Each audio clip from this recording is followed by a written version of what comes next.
عزیز طلباء السلام علیکم۔ جیسا کہ آپ جانتے ہیں کہ آپ کے کورس آؤٹ لائن میں سب سے پہلا ٹاپک ہے تعارف قرآن۔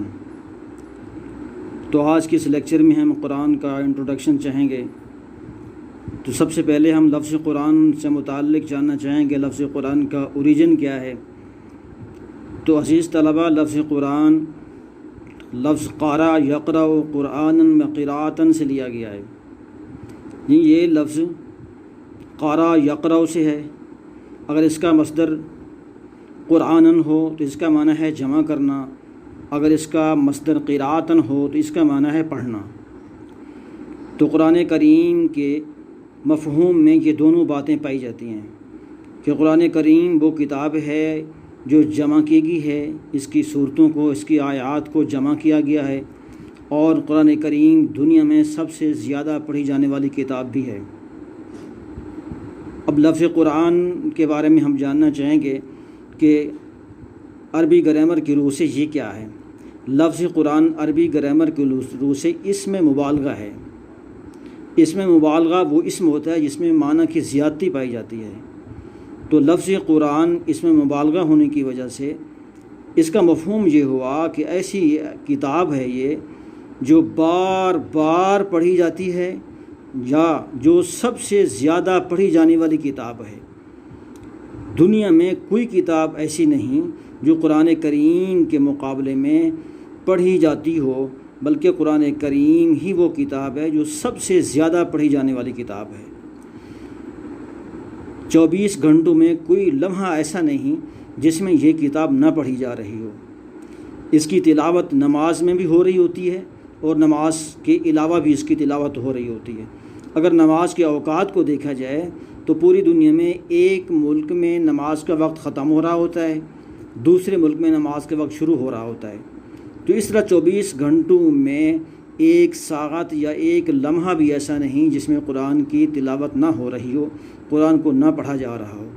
اس لیے قرآن اسم بامسمہ ہے، یعنی قرآن وہ کتاب ہے جو سب سے زیادہ پڑھی جاتی ہے۔ اب آتے ہیں قرآن کریم کی اصطلاحی تعریف کے بارے میں۔ عربی زبان میں قرآن کریم کی اصطلاحی تعریف ان الفاظ سے کی جاتی ہے: القرآن هو المنزل علی الرسول المکتوب فی المصاحف المنقول الینا نقلا متواترا بلا شبہۃ۔ یعنی قرآن کریم وہ کتاب ہے جو رسول صلی اللہ علیہ وسلم پر نازل ہوئی ہے۔ اس تعریف میں آپ دیکھ رہے ہیں لفظ رسول پر الف لام لگایا گیا کہ الرسول۔ جیسے انگلش میں لفظ دا آرٹیکل ہے، یہ کامن نون کو پراپر نون میں تبدیل کر دیتا ہے، اسی طرح عربی زبان میں لفظ الف لام بھی یہ آرٹیکل ہے، یہ کامن نون کو پراپر نون میں بدل دیتا ہے۔ جیسے کتاب سے الکتاب، انگلش میں بک یہ کامن نون ہے، دا بک یہ پراپر نون ہو گیا۔ اسی طرح رسول یہ کامن نون ہے، ہر رسول پر اس کا اطلاق ہوتا ہے۔ الرسول الف لام کے ساتھ یہ رسول خاص ہو گیا۔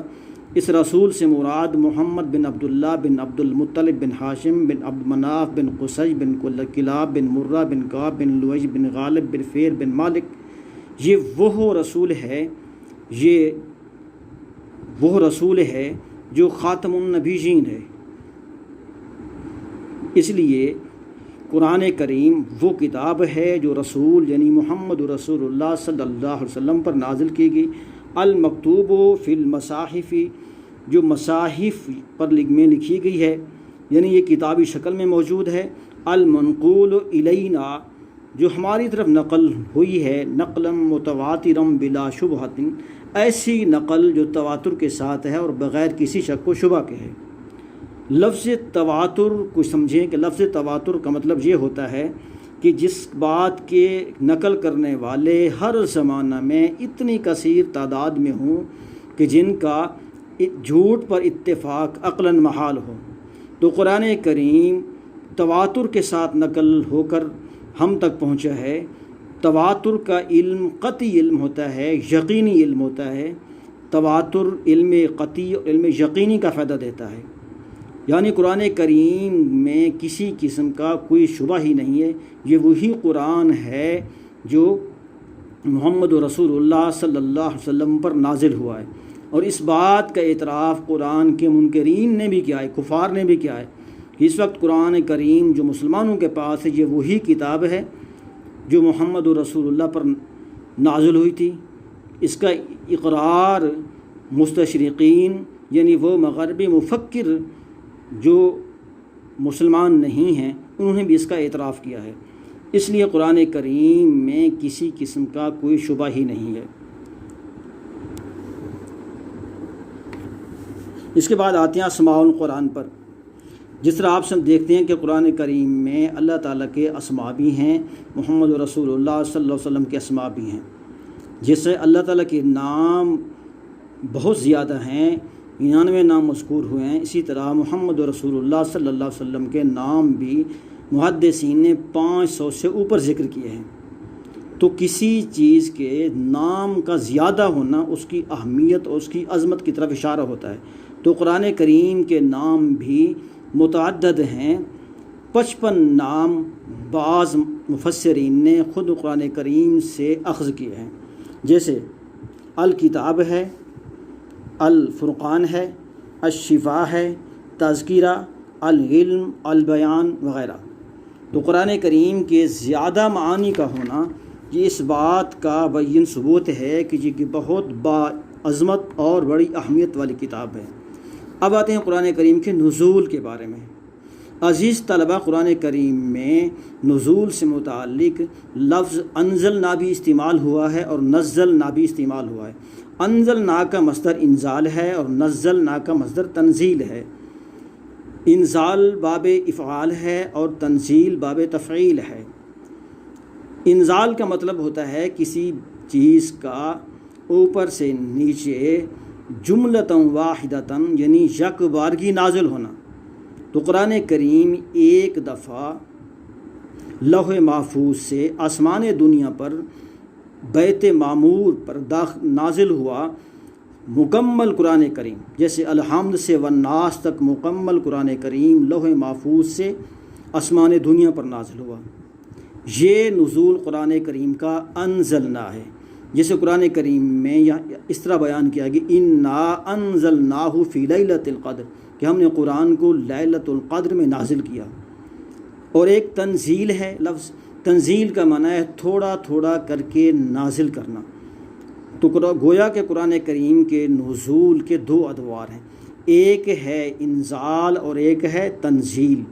انزال کا مطلب ہے کہ مکمل قرآن کریم کا نازل ہونا، یہ لوح محفوظ سے آسمان دنیا پر نازل ہوا۔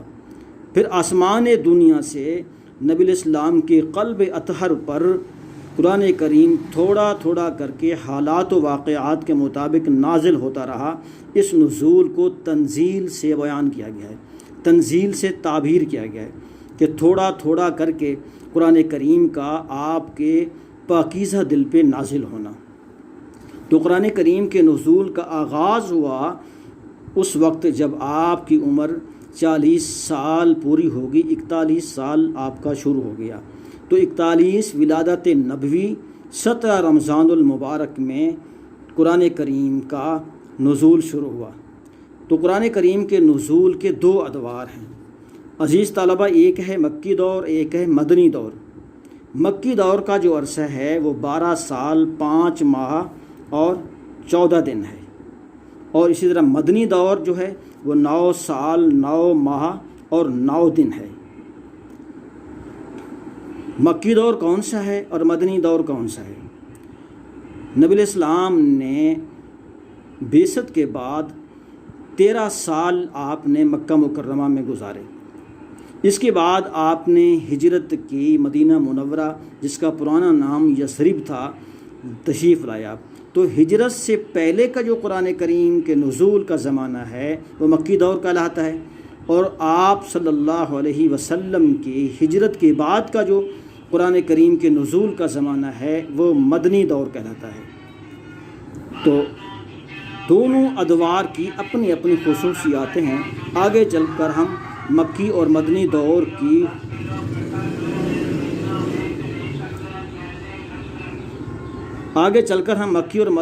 کی خصوصیات کو بھی ذکر کریں گے۔ اس سے پہلے ہم لفظ آیت، لفظ صورت، لفظ رکوع پر بحث کریں گے۔ لفظ آیت کا لغوی معنی یہ ہے نشانی، گویا کہ قرآن کریم کی ہر آیت اللہ تعالیٰ کی ذات یعنی توحید، رسالت پر ایک نشانی ہے، اس لیے آیت کو آیت کہا جاتا ہے۔ تو قرآن کریم کی کل آیات ہیں 6236، اور رکوع لفظ راکع یرکع سے ہے، رکوع کا معنی ہے جھکنا۔ تو قرآن کریم کی رکوع جو ہیں وہ 558 ہیں۔ قرآن کریم کی رکوع کی تعداد عام کتابوں میں غلط لکھی گئی ہے، یہ یاد رکھیں، بلکہ آپ بھی شمار کر سکتے ہیں کہ 558 رکوع ہیں۔ اس کے بعد سورتوں کی ترتیب ہے۔ قرآن کریم کی سورتیں 114 ہیں، جن میں سے مکی صورتیں 86 ہیں اور مدنی صورتیں 28 ہیں۔ لفظ سورت لفظ سور البلد سے ماخوذ ہے۔ سور البلد کا مطلب یہ ہوتا ہے کہ شہر کی دیوار۔ آپ دیکھتے ہیں کہ پرانے زمانے میں قلعہ کے ارد گرد حفاظت کے لیے بہت اونچی دیوار تعمیر کی جاتی تھی، اسے کہتے تھے سور البلد۔ تو گویا کہ قرآن کریم کی ہر صورت اپنے مضامین کے اعتبار سے ایک پورا حصار ہے، اس لیے اسے صورت کو صورت کہا جاتا ہے۔ قرآن کریم کی 114 صورتوں میں سے 86 صورتیں مکی اور 28 صورتیں مدنی ہیں۔ اب مکی صورتوں کی خصوصیات اور مدنی صورتوں کی خصوصیات مختلف ہیں۔ عزیز طلباء، جیسا کہ آپ سمجھتے ہیں کہ قرآن کریم کا مکی دور قرآن کریم کے مدنی دور سے مختلف ہے۔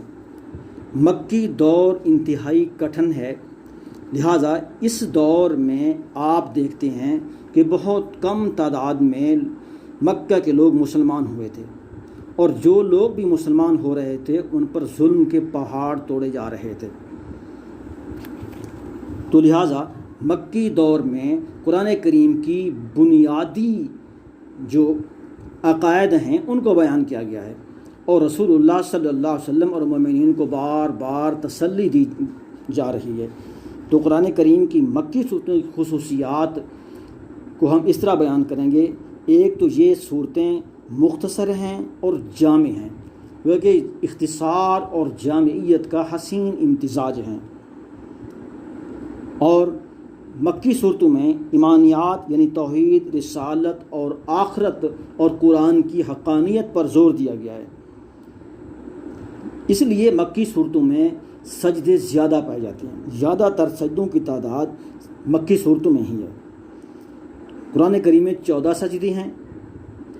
سجدہ قرآن سے یہ مراد ہے کہ جب قرآن کریم کی کوئی آیت تلاوت کی جاتی ہے جس میں ذکر ہوتا ہے کہ کفار رب کو سجدہ نہیں کرتے، تو مسلمانوں پر واجب ہو جاتا ہے کہ وہ سجدہ کریں۔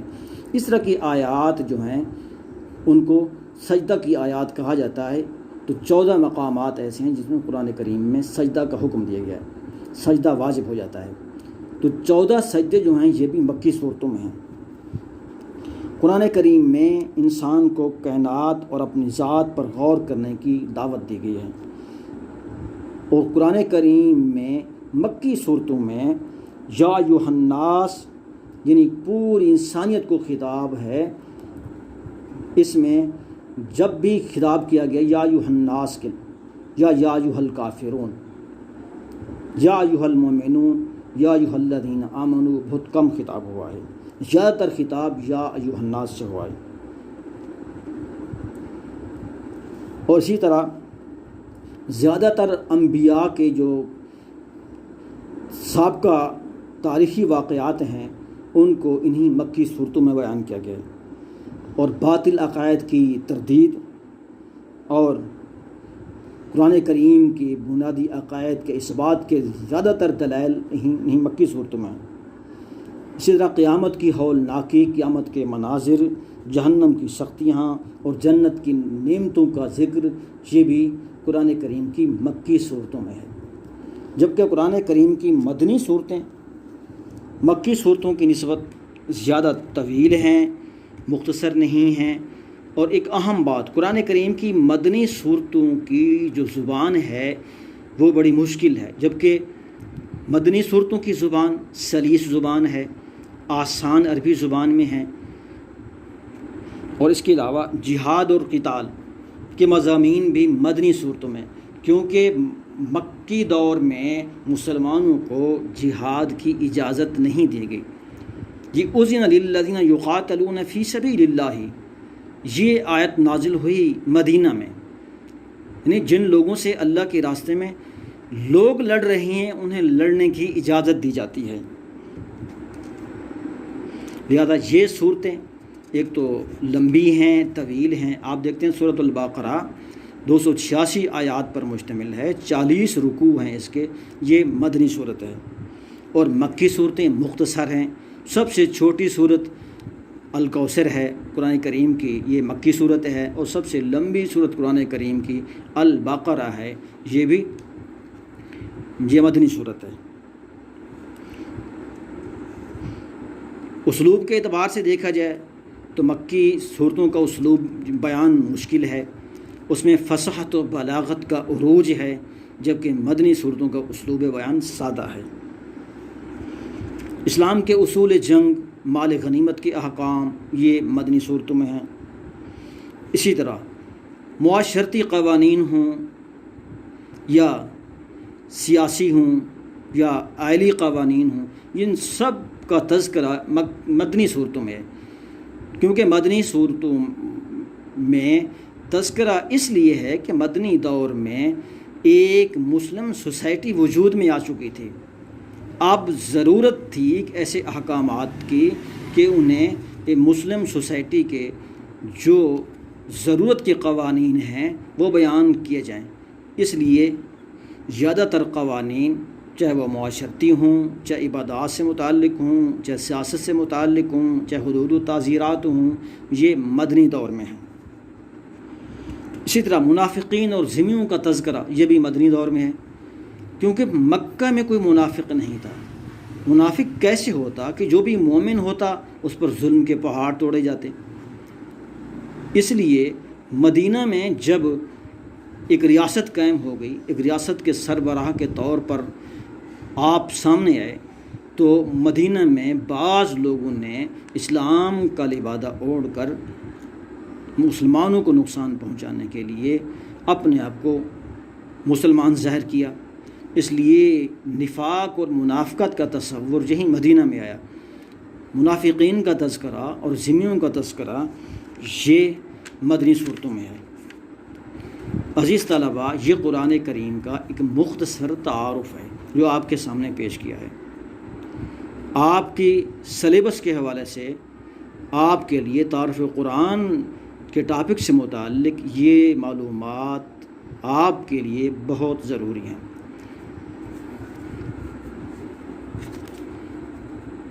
السلام علیکم ورحمۃ اللہ وبرکاتہ۔